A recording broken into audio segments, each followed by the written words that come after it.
సకల దేవతా స్వరూపుడు శ్రీ షిరిడి సాయినాథ్ మహారాజ్ గారి పాదాల వింతాలకు శిరస్సు వంచి నమస్కరించుకుంటూ, భీమాజీ పాటిల్ బాబా తనకు చేసినటువంటి వైద్యానికి కృతజ్ఞతగా మహారాష్ట్రలో సత్యనారాయణ స్వామి వ్రతానికి బదులు సాయి సత్య వ్రతాన్ని తన ఊరు చేరినటువంటి వెంటనే ఆయన ప్రారంభిస్తాడు.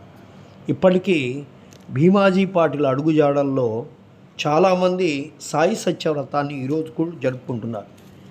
మరి బాలగణపతి అనే భక్తుడు సాయినాథునికి ప్రీతి. ఒకసారి అతడు మలేరియా జబ్బుచే మిగుల బాధపడుతూ ఉంటాడు. అన్ని రకాల ఔషధాలు కషాయాలు తీసుకుంటాడు, కానీ ఏమీ ప్రయోజనం ఉండదు. స్వరం కొంచెమైనట్టు తగ్గదు.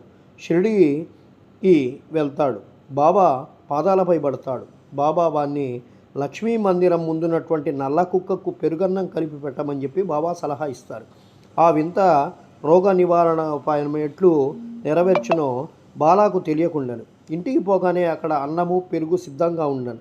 వెళ్ళి అలాగే చేశాను. అతనికి ఉన్నటువంటి